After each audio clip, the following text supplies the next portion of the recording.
Lavradio, fiz feira de Ipanema, trabalhei como gerente de restaurante. Você começou a trabalhar com quantos anos? Eu comecei a trabalhar definitivamente com 14 anos na Sonho dos Pés. Era vendedora. Olha que incrível, né? Eu também comecei a trabalhar na cidade, mais ou menos, que a mãe da gente colocava, e era a necessidade da época, né, Paloma? Então, olha a diferença. Hoje já não pode. Hoje, o Conselho Tutelar não deixa crianças, adolescentes trabalhar com 14 anos, que eu, particularmente, acho um erro, porque o trabalho enobrece. Eu tive carteira de menor, e era com carteira assinada, tudo direitinho. É mesmo? Sim. Olha como é que muda, né? Com 15, 14 anos já assinava carteira, né?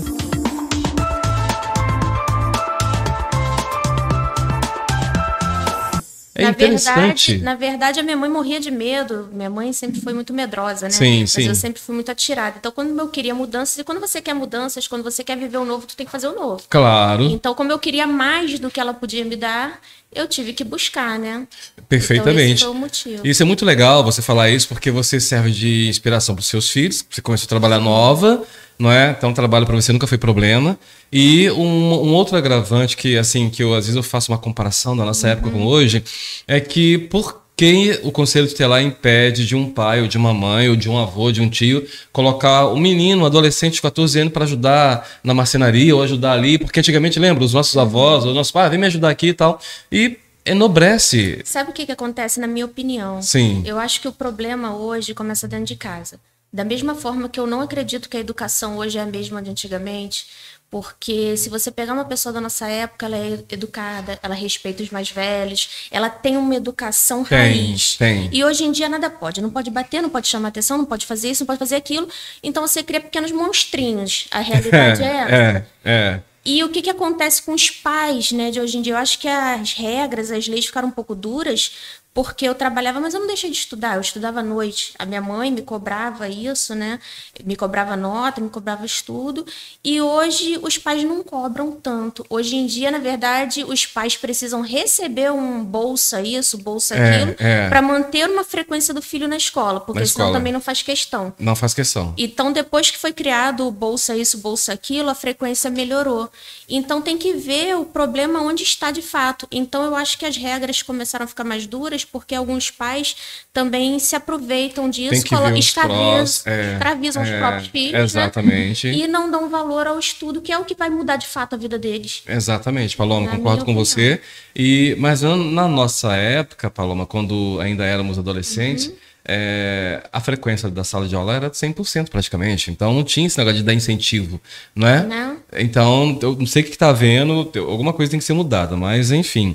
E aí, depois que você fez o curso de enfermagem, aliás, quando você decidiu fazer o curso de enfermagem, você já tinha se formado no 2º grau? E aí, ou você ainda estava fazendo paralelamente os dois? Como é que foi essa luta aí? Meu 2º grau, na verdade, eu fiz técnico em administração, técnico em enfermagem e técnico em inteligência da informação. Caramba! Justamente por ser de uma família humilde. Então, quando você é de uma família humilde, você tenta tudo. Claro. Eu não podia pagar a escola particular, então toda vez que eu tinha oportunidade de fazer de forma gratuita, ou pelo público mesmo, ou por bolsa, eu ia fazendo. Independente do que fosse, procurando, na verdade, um lugar. Eu sempre sonhei com a área de saúde, mas não era uma realidade para mim. Então, quando eu consegui a bolsa, eu ainda dependia de trabalhar na Sonho dos Pés para poder pagar o restante, porque eu não consegui bolsa de 100%, eu consegui a bolsa só de 75%. Então, esse restante para mim já era muita coisa. É claro. Porque tinha uma passagem diferença. e tal. E eu não tinha. E o que eu fazia? Eu ia de patins pro trabalho para dar tempo de tudo. Literalmente ia de patins? Patins. Eu ia de patins pro trabalho, de trabalho pra escola, da escola pra cá, tudo de patins. Caramba. Pra poder dar tempo. Da TV na correria ali. E aí estacionou. Esse foi um sonho estacionado. Comecei a trabalhar em outras áreas, como eu te falei, fiz feira. Fui gerente de restaurante, trabalhei em banco, trabalhei na Eurobank do Brasil. Na enfermagem, você chegou a trabalhar como enfermeira mesmo? Não. Só fez o curso? Só fiz o estágio e aí tive que parar. Aí fiz um curso de massoterapia e fiquei mais ativa na massoterapia. Que interessante. Do que na enfermagem. Isso foi mais ou menos em que época? Porque teve realmente uma época que eu não sei te explicar, que a massoterapia estava em alta.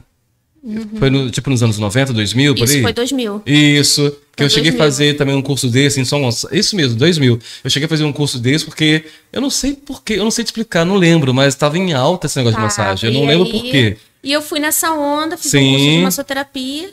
Comecei a trabalhar, o meu primeiro emprego na área foi no Shopping da Luzes, em Campo Grande, no Seu Oscar. E ali comecei a aparecer meu trabalho, porque eu não ficava só naquilo que o curso me deu. Eu comecei a pesquisar, eu sempre fui muito curiosa, né? Claro. Então eu comecei a pesquisar, me aprofundar e criar também técnicas minhas, técnicas próprias, e foi aonde eu fui crescendo. Sim. E aí eu comecei daí a juntar algumas coisas da enfermagem com a massoterapia e criando as técnicas e elaborando que hoje está aí a nossa lipo sem corte. Muito legal isso, porque tudo que a gente estuda, tudo que a gente lê não é em vão. Você pode aproveitar um pouquinho de... Sim. Interessante isso, então, né? A técnica, quando as pessoas me perguntam o que é lipo sem corte, a lipo sem corte são mais de 8 técnicas juntas. Que você faz. Que eu faço no mesmo dia, né? E que dá esse resultado incrível, porque algumas foram elaboradas por nós mesmos.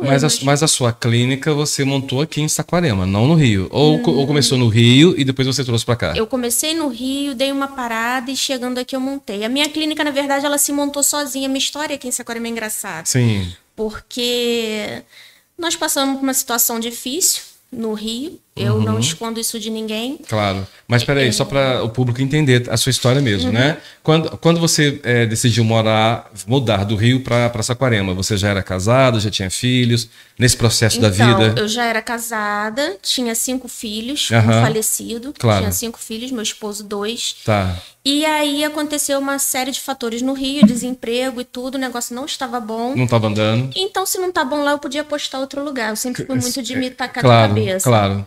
E aí viemos aqui para Saquarema. Meu esposo aqui em Saquarema. E seu esposo topou assim, na boa, de vocês vão trocar de área, trocar de... Ele falou, vamos. Top. Esse é top. Né? Eu falo porque às vezes é largar tudo mesmo, né? É trocar de área, é trocar de... Então é muito legal essa parte do seu esposo. Eu digo que a nossa vida, ela na verdade, ela é uma história bem engraçada, porque desde o casamento, eu conheci meu esposo 15 dias depois eu estava casada, né? Nossa, tempo recorde, ganhou do Fábio Júnior. Caraca! No dia que nós ficamos juntos pela primeira vez... Rafael, é mesmo? Foi 15 dias? No dia que nós ficamos juntos pela primeira vez, ele me deu um beijo e falou assim, casa comigo. Eu falei, olha que eu caso, hein? Aí eu estou falando sério. Eu falei, mas eu não tô brincando. Caramba, você acharam os dois, bateu direitinho. No dia seguinte... Dois doidos, né, Rafael? Dois, tá no bom sentido, né? No dia seguinte, eles falando no telefone, passamos a semana junto. 15 dias depois, estávamos casados. E quanto tempo juntos já? Já estamos há 10 anos. Gente, seguinte, Rodrigo Faro, tem que levar esses dois aí pra contar essa história na Record, porque, viu, já deu namoro em 15 dias. Muito legal isso. Gente, que história incrível. E me conheceu careca. Como? Como assim? Isso tudo, eu tava ainda careca. Por que você estava careca? Eu tive câncer, né? Foi? Na verdade, isso tem muito a ver também com nossa história profissional hoje, porque eu perdi um filho, entrei em depressão, na verdade, o que acontece? Ele passou do momento de nascer, porque eu percorri várias maternidades, não consegui me internar para tê-lo. E ele ainda nasceu com um problema, uma má formação no coração. E aí ele veio a falecer. Puxa. E aí, isso foi meu primeiro problema com o SUS, né? Que eu digo que eu tenho vários. Minha história com o SUS é enorme. Mas, enfim. E aí eu entrei numa depressão muito grande. Eu fiquei 1 ano trancada no quarto, comendo e dormindo. Puxa. Era basicamente o que eu tinha. Depressão é assim mesmo, você não tem força pra nada. Eu já tinha 2 filhos. Você ficou 1 ano com depressão? Isso. Tive síndrome do pânico.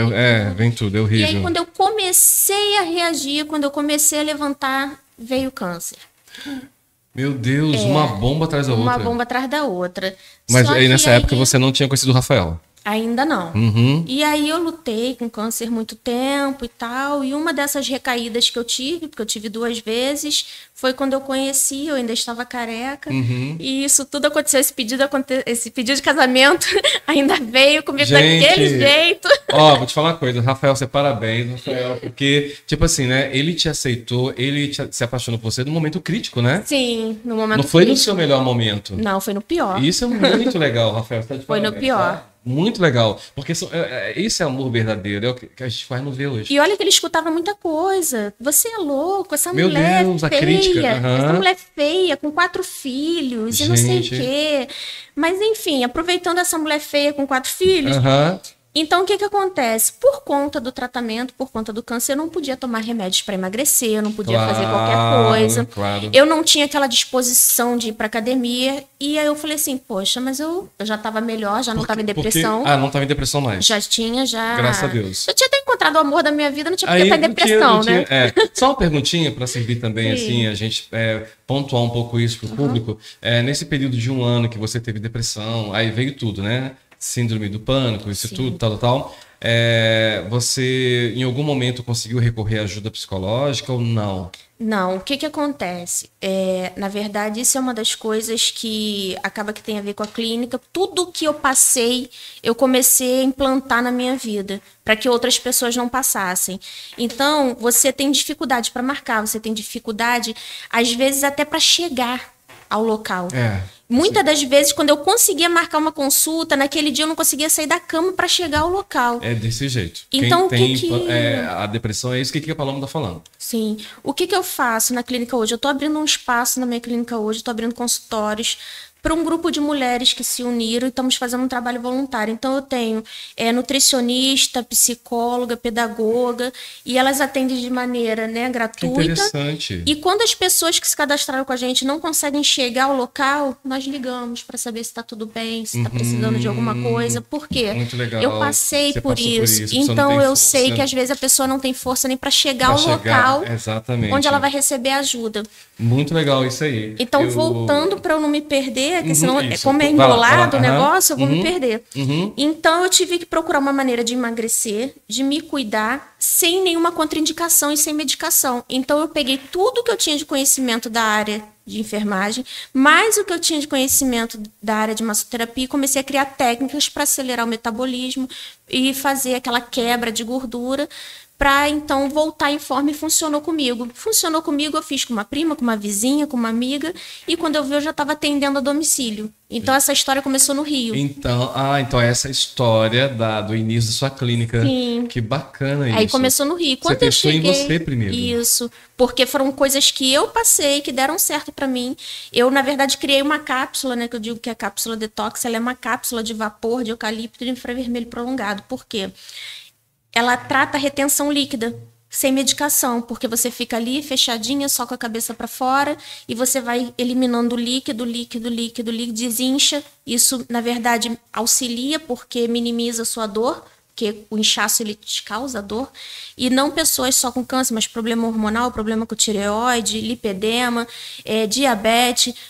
As pessoas que têm problema, que lidam com isso todo dia, do inchaço, ela vai para ali sem remédio, sem nada, para a cápsula, sai leve, sai sem dor. Puxa, isso é muito legal.